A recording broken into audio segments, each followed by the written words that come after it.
আমার আগে কথা বলেছে জুবায়ের, কোথায় শেষ, কোথায় চলে গেল? ওরে বাইন্দা রাখতে হবে। গেল কেন? ছোট্ট বাচ্চা, তুমি তাশরিফ আন্দোলনে যোগ দিবা, হেফাজতে যোগ দাও, অথবা চরমনাই করো, অথবা শর্ষিনা করো, অথবা জামাত করো, অথবা বিএনপি করো, আমরা এক দল। ঠিক না বেটি? আমরা কোরআনের জন্য এক থাকতে চাই। রাজি আছেন তো? রাজি আছেন তো? মান যারা কবরি ওয়াজাবাত লাহু শাফাআতি, নবী আমার রওজা যে জিয়ারত করলো তার জন্য জান্নাত ওয়াজিব হয়ে যায়। বলেন সুবহানাল্লাহ। আমি নবী তার জন্য সুপারিশ করব, নবী সুপারিশ করলে জান্নাত ওয়াজিব হয়ে যাবে। এজন্য আল্লাহ সবাই যাওয়ার তৌফিক দান করেন। বলেন আমিন। একটা গজল শোনাবো। কি গজল শোনাবো বলেন? হ্যাঁ, বুঝি নাই। আল্লামা সাইদি রহমতুল্লাহ আলাইহি, আমি সবচেয়ে বেশি বাংলাদেশে ওনাকে ভালোবাসি এই জন্য যে তিনি চুরি করে, তিনি রাহাজানি করে, খুন খারাপি করে জেলে যান নাই, বরং ইউসুফ আলাইহিস সালাম যেরকম জেলে ছিলেন, ইব্রাহিম আলাইহিস সালাম যেমন আগুনে ছিলেন, আমার নবী যেমন 3 বছর জেল কেটেছেন, তেমন জেল কেটেছেন আল্লামা সাইদি। আল্লাহর কোরআনের কথা বলে, ঠিক কিনা বলে? শুধু তাই না, আল্লামা সাইদিকে অনেক অফার দেওয়া হয়েছিল। কাতারে আমার সাথে দেখা হয়েছিল শামীম সাইদি সাহেবের। আমাকে বলতেছিলেন যে আমার বাবাকে বলা হয়েছে আপনি কি চান?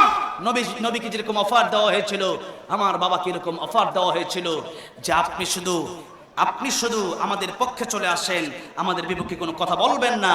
আল্লামা সাইদি বলেছেন কোরআনে যা আছে তাই বলবো, জালিমের কাছে কোনো হক্কানি আলেম মাথা নত করতে পারে না। সেই কারণেই আল্লামা সাইদিকে গাজীপুরে হত্যা করার চেষ্টা করা হয়েছিল। এরপর ঢাকা ইনজেকশনের সাথে বিষ মিশিয়ে হত্যা করেছে। আল্লামা সাইদি শহীদ হয়েছেন। কি হয়েছেন? যে ব্যক্তি শহীদ হয়ে যায় সে ব্যক্তি মরে না। এজন্য আমি বলেছিলাম আল্লামা সাইদি তুমি মরনি, শহীদ হয়েছো তুমি এটাই জানি। ঠিক কি না? কারাগারে কাটালে 13টি বছর, বাতিলকে পেছে তোমায় দেখে থরথর।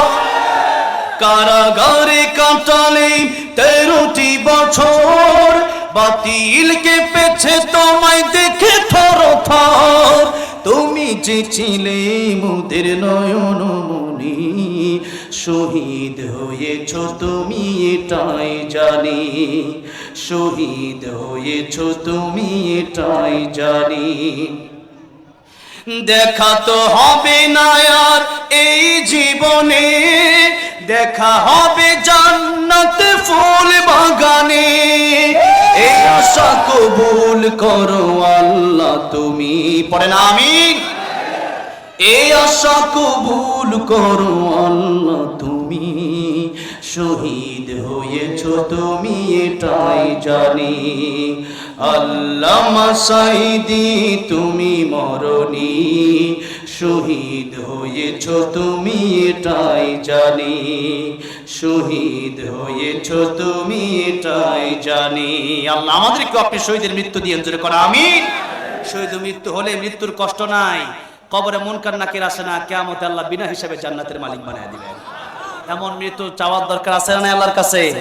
আল্লাহ এরকম শহীদের মৃত্যু তুমি আমাদের সবাইকে দিও জোরে কোন আমিন। আবারও দেখা হবে ইনশাআল্লাহ। আসলে তো অনেক প্রোগ্রাম আছে, এখন আর আজান দিতে চাচ্ছি না আমি, আজকে ক্ষমা প্রার্থী। হ্যাঁ, 2 লাইন। আল্লাহু আকবার,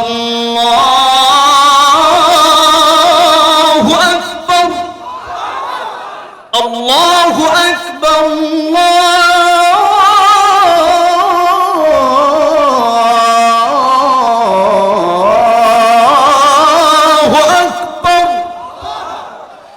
أشهد أن لا إله إلا الله،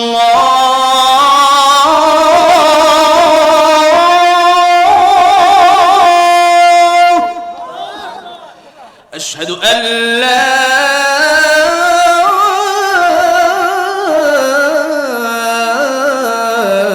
إله إلا الله।